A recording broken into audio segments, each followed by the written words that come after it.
Então, meu nome é Renata Brasileiro Reis Pereira, eu sou neurologista infantil e neurofisiologista e faço parte da equipe de neuropediatria do Hospital da Criança. Tá. E como que é o seu cotidiano de trabalho? Assim, como você costuma assistir e cuidar das crianças com distúrbio do neurodesenvolvimento? Então, o Hospital da Criança é um hospital que é voltado para as patologias neurológicas consideradas terciárias, né? E principalmente para diagnóstico e tratamento daquelas onde o neurologista vai ter um papel assim, fundamental no tratamento do paciente. Então, aqui para os transtornos de neurodesenvolvimento, então aquelas crianças que têm transtorno de espectro autista, ou déficit intelectual, ou um transtorno do aprendizado, a gente recebe essas crianças para avaliação em equipe multidisciplinar, e interdisciplinar, porque a gente está organizando as reuniões do serviço, mas para o diagnóstico, a gente recebe esses pacientes para diagnóstico, e uma vez que elas são diagnosticadas, elas são contrarreferenciadas para os serviços que vão realizar a estimulação dessas crianças. O papel, a relação da família com o profissional, ela é fundamental, principalmente quando você lida com criança e principalmente, eu acho, quando você lida com criança com doença neurológica, né? Dentre elas, eu vou citar aqui, que a gente está conversando mais sobre isso, os transtornos do neurodesenvolvimento. Então, esse elo, equipe médica, equipe da saúde, porque físio, fono, TO, psicólogo, é fundamental com a família do paciente, porque a família é quem vai responder pelo paciente, a família é quem vai trazer a demanda do paciente e a família é quem vai seguir as orientações do médico, e da equipe da saúde para que essa criança obtenha o melhor desempenho possível, dentro da sua capacidade. Então, a gente tem que ter assim, uma conversa clara, tem que ter um bom vínculo, um bom elo, A família tem que entender o que o médico está passando. Ela também tem que se sentir à vontade para tirar as dúvidas ou para falar assim, olha, isso não ficou claro para mim, isso eu não entendi. E para que com isso a criança tenha, assim, receba o cuidado adequado. É óbvio que quando a criança está ficando mais velha e ela é apta para, assim, é muito importante também que a gente não se esqueça de escutar o paciente, e de orientá-lo também, para que ele também faça parte do seu tratamento, Mas, assim, a relação médico-família, para que um tratamento funcione, para que a gente obtenha êxito, ela é fundamental. Os principais desafios, assim, são muitos. Eu acho que, assim, o principal, é chegar no neurologista, realmente aquela criança que precisa da avaliação neurológica em tempo hábil para diagnóstico e hábil para que se receba a intervenção adequada. Um outro desafio que a gente tem, mas no Hospital da Criança isso tem diminuído, é a utilização de recursos médicos tecnológicos, Porque as crianças vão precisar de exames de neuroimagem bem feitos, neurofisiológicos, e realmente em serviço público a gente tem muita dificuldade de conseguir, principalmente para o paciente neurológico que vai precisar de sedação, que vai precisar de uma forma diferente de realizar esses exames. E no Hospital da Criança a gente já consegue fazer vários deles e isso facilita a propedêutica neurológica, E a outra questão, assim, que eu acho que é um desafio grande é o social. Essas famílias, de um modo geral, elas não têm um apoio social que seja conveniente, que seja para a necessidade delas. Então, muitas vezes o paciente vem, a gente conversa, tem um diagnóstico, tem toda uma programação, mas por questões sociais, socioeconômicas, a família não consegue seguir a programação. Daí ela volta para você e o paciente não saiu do lugar. Então, assim, isso para mim é um desafio e é algo que realmente atrapalha, né, o paciente, o nosso segmento. E um outro desafio seria talvez a parceria saúde-educação, né? Eu acho que em se tratando de transtornos de neurodesenvolvimento, cabe à saúde a avaliação diagnóstica, mas a intervenção em vários aspectos vai ser principalmente na educação. E eu acho que isso ainda não está bem engajado, assim, né? Isso não está funcionando ainda, tem melhorado, mas a passos lentos. A gente precisava, assim, estabelecer o melhor vínculo com a educação e essas crianças precisam receber um tratamento diferenciado, né? E em relação à comunicação, né, entre profissional família e família profissional, como que isso atua?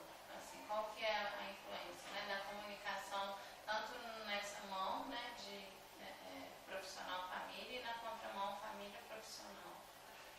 Mas você fala o quê? De troca de informação? De troca de informação, de interação, de tudo, do relacionamento.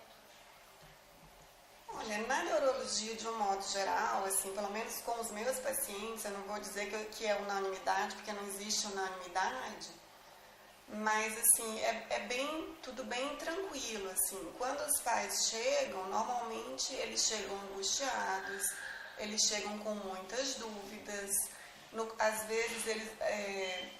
E a gente às vezes tenta falar de um jeito mais sutil, até para não deixar os pais muito tensos, né? E às vezes eu percebo que eles têm um pouquinho de dificuldade de entender termos, principalmente quando a gente usa muito termo médico, termos mais elaborados.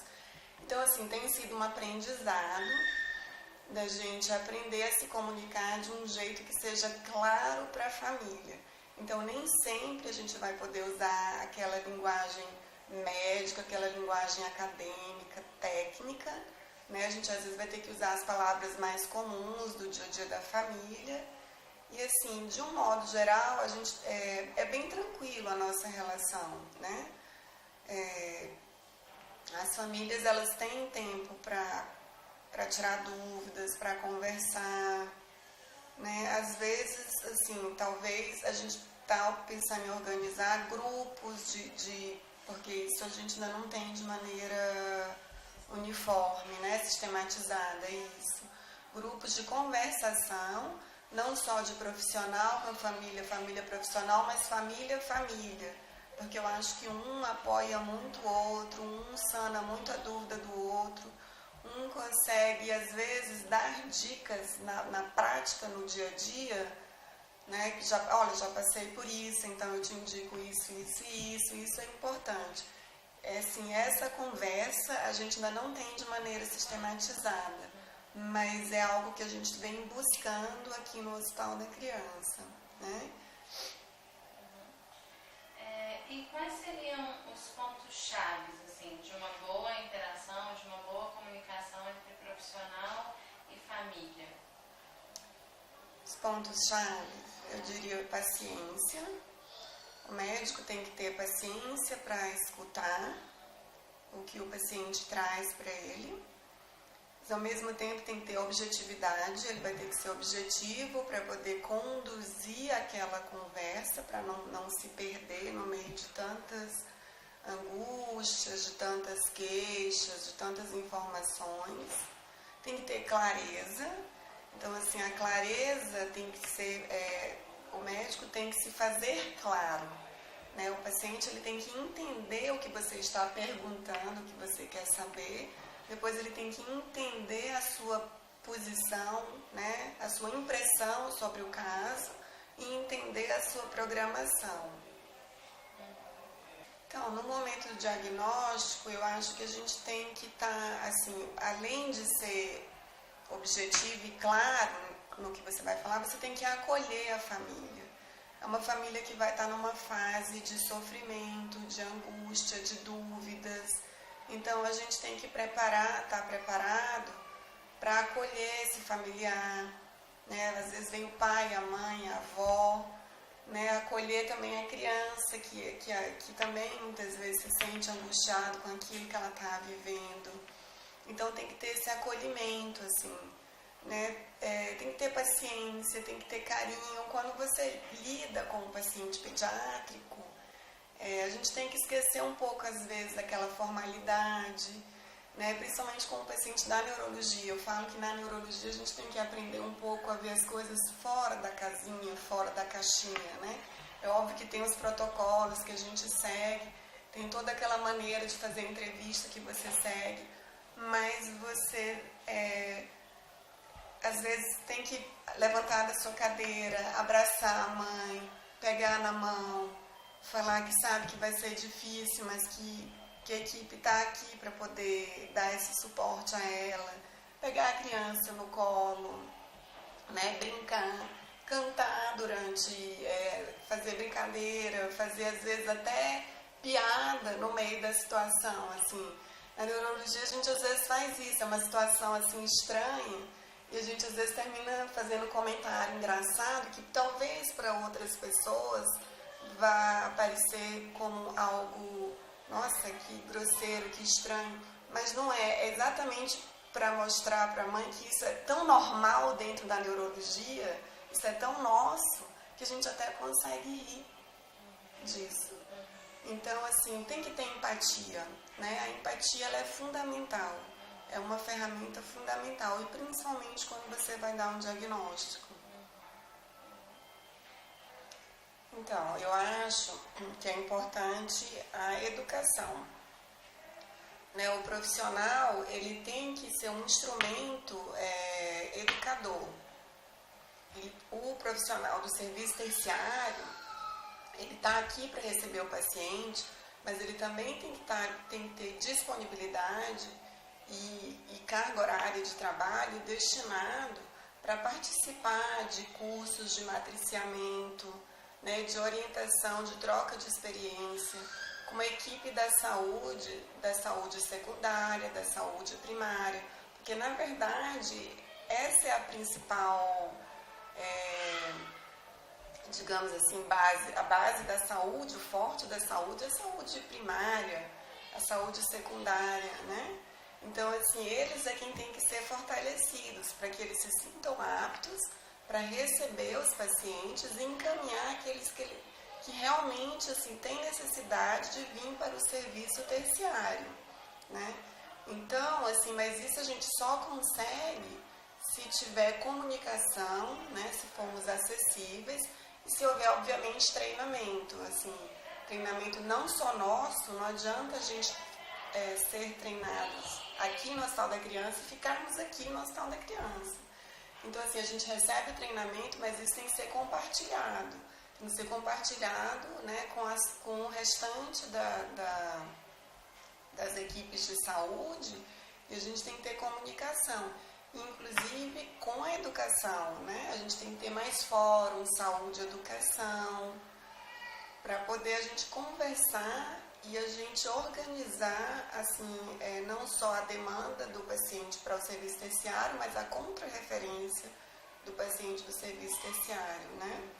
E é importante também, eu acho, a relação da equipe da saúde com as ONGs também, as organizações não governamentais, inclusive as que são lideradas pelas mães dos pacientes, os pais também, mas as mães é que são guerreiras, né?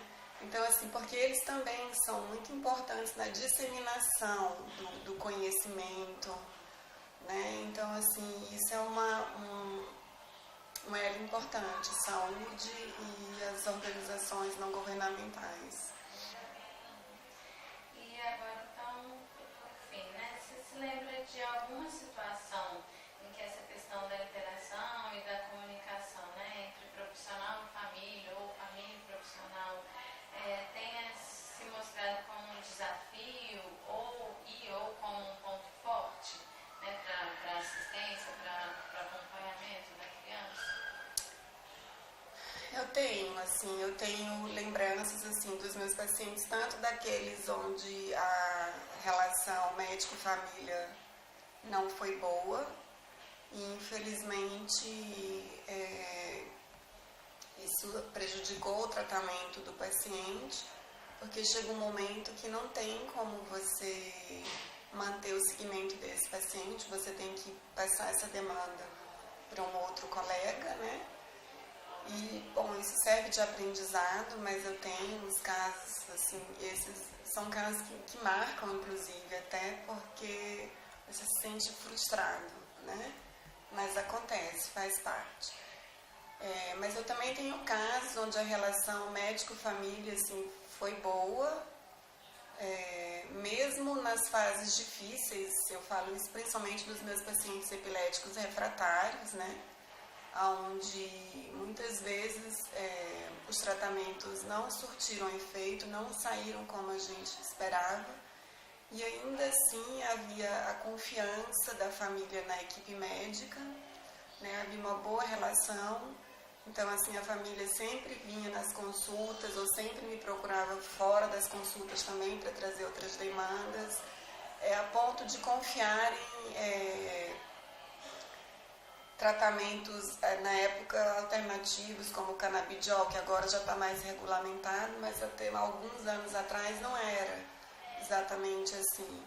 Então, assim, da família vir conversar, botar para fora, né, explicar, inclusive, que já tinha começado, mas que precisava do meu apoio nisso, porque eles não eram médicos e precisavam do apoio. Então, assim, só com muita confiança para que isso aconteça, tanto da parte deles, de me buscar, de contar, de falar, sabe, porque eles sabiam a minha posição, e de muita confiança da minha parte neles, e de realmente comprar a briga junto com eles também, né?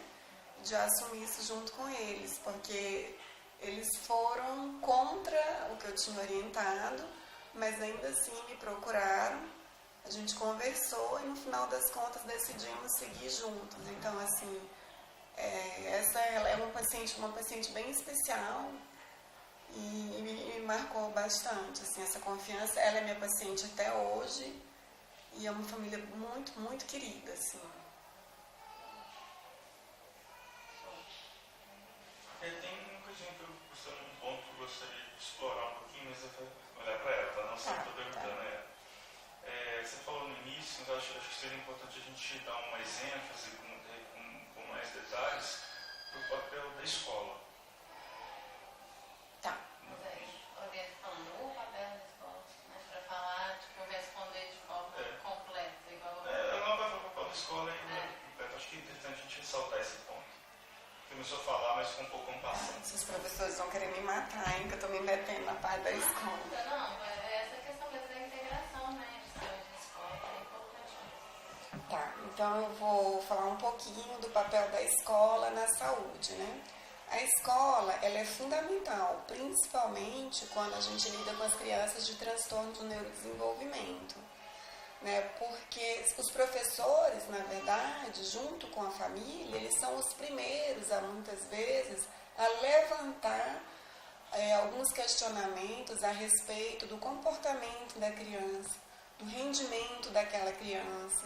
Então, a escola ela tem um papel importante nessa suspeição de trazer essa informação para o médico. É importante um relatório da escola, por exemplo, né, falando, a gente não quer que o professor fale a impressão dele da criança com um diagnóstico. Para a gente é importante o professor descrever como que essa criança está funcionando em sala de aula, o que chama a atenção dessa criança.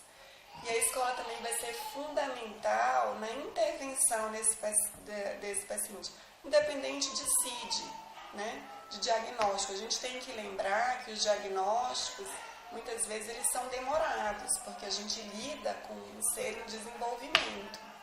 Mas isso não exclui que a escola comece a intervir nesse paciente. Então, o pedagogo, ele é fundamental para nos trazer informações, para levantar as red flags, né?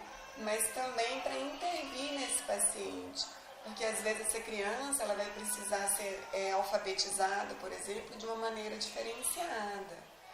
Né? Ela vai precisar, às vezes, de uma intervenção na hora do recreio, de brincadeiras, por exemplo, diferenciada. Ela vai precisar de um suporte, por exemplo, às vezes, para usar o banheiro. Então, a escola ela tem esse papel de acolher a criança. Né? E é importante que esses professores que eles sejam capacitados para isso, que eles se sintam seguros para lidar com essa criança, né?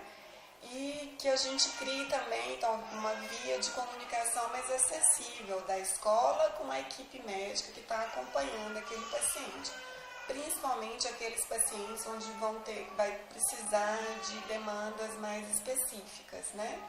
E aí isso vai sendo criado, eu acho, junto com a família, com a escola e com o profissional da saúde. Mas a intervenção pedagógica, quem tem que montar, estruturar e aplicar é a equipe da educação.